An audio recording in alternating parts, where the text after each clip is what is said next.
AP assembly సమావేశాలు ఈ రోజు నుంచి ప్రారంభం కానున్నాయి. 10 గంటలకు governor justice S Abdul Nazeer ఉభయ సభలను ఉద్దేశించి ప్రసంగిస్తారు. అనంతరం సభ వాయిదా పడనుంది.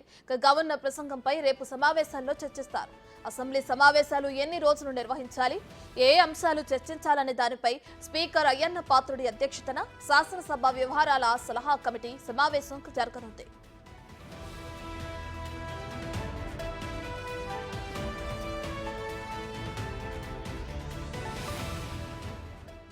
వైసీపీ ప్రభుత్వం తీసుకొచ్చిన ల్యాండ్ టైటిలింగ్ యాక్ట్ ను రద్దు చేస్తూ ఉపసంహరణ బిల్లును ప్రభుత్వం రేపు సభలో ప్రవేశపెట్టనుంది.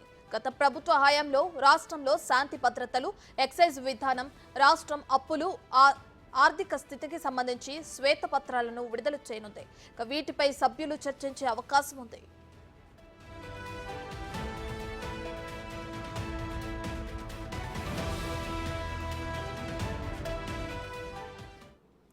ఏపీ అసెంబ్లీ సమావేశాలకు సంబంధించి మరింత సమాచారాన్ని మా ప్రతినిధి శివ లైవ్ లో అందిస్తారు.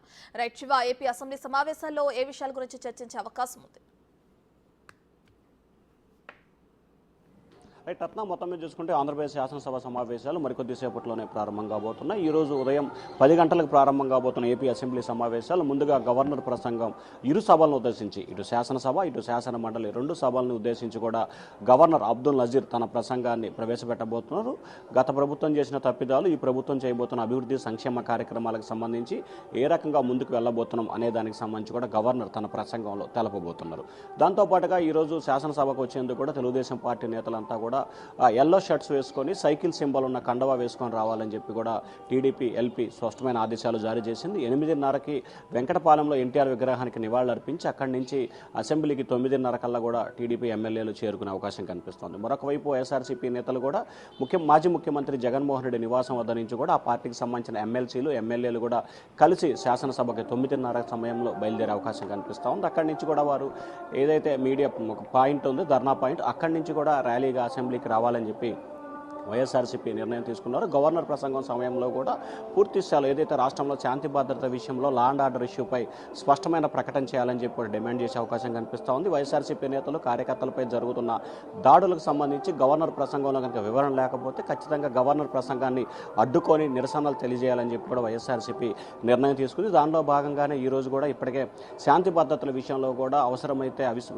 నోటీస్ ఇవ్వాలని చెప్పి కూడా, అంటే వాయిదా తీర్మానం నోటీస్ ఇవ్వాలని చెప్పి కూడా వైఎస్ఆర్సీపీ ఆలోచన చేస్తూ ఉంది. కానీ గవర్నర్ ప్రసంగం జరిగే రోజు అటువంటి వాటికి అవకాశం లేని నేపథ్యంలో ఏ రకంగా నిరసన తెలపాలి అనే దానికి సంబంధించి వైఎస్ఆర్సీపీ నేతలైతే వ్యూహరచన చేస్తున్నట్లు కూడా తెలుస్తూ ఉంది. అసెంబ్లీ ప్రారంభమైన తర్వాత గవర్నర్ ప్రసంగం ప్రారంభమైన కొద్ది నిమిషాల్లోనే వైఎస్ఆర్సీపీ తన నిరసన తెలియజేయాలని చెప్పి కూడా నిర్ణయించుకున్నట్టు తెలుస్తూ ఉంది. మరొక వైపు నిన్న సాయంకాలమే జగన్ గవర్నర్ని కలిసి ఏదైతే రాష్ట్రంలో శాంతి భద్రత విషయాలు, వైఎస్ఆర్సీపీ నేతలపై జరిగిన దాడులు, హత్యలకు సంబంధించి ఫోటోలు, వీడియోలు కూడా అందజేయడం జరిగింది.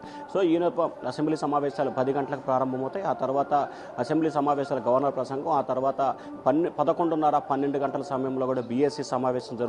బీఎస్సీ సమావేశం తర్వాత శాసనసభ రేపటికి వాయిదా పడుతుంది. రేపటి నుంచి 4 రోజుల పాటు, అంటే మొత్తం ఈరోజు తీసేస్తే 4 రోజుల పాటు శాసనసభ సమావేశాలు జరిగే అవకాశం కనిపిస్తుంది. శాసనసభ సమావేశాలు ఇప్పటికే 4 శ్వేతపత్రాలను విడుదల చేసిన ప్రభుత్వం మరొక 3 శ్వేతపత్రాలని అసెంబ్లీ వేదిక ఆర్థిక, మద్యం, అలాగే శాంతి భద్రతలకు సంబంధించి కూడా విడుదల చేయాలని చెప్పి కూడా ప్రభుత్వం నిర్ణయం తీసుకుని దానికి సంబంధించి కూడా అసెంబ్లీలో ప్రవేశపెట్టబోతున్నారు. 23వ తేదీకి సంబంధించి కూడా, అంటే రేపు సంబంధించి కూడా ల్యాండ్ టైటిల్ యాక్ట్కి సంబంధించి కూడా అసెంబ్లీలో బిల్లుని రద్దు చేస్తూ కూడా ఆమోదం తెలిపే అవకాశాలు కనిపిస్తున్నాయి. ఆ తర్వాత కేంద్ర బడ్జెట్ ప్రవేశపెట్టిన తర్వాత 25 కానీ 24 కానీ ఆంధ్రప్రదేశ్ శాసనసభలో ఓట్ ఆన్ అకౌంట్ బడ్జెట్, అంటే మరొక 3 నెలల పాటు ఆంధ్రప్రదేశ్లో బడ్జెట్ ప్రవేశపెట్టే అవకాశాలు కనిపిస్తూ ఉన్నాయి. రత్న.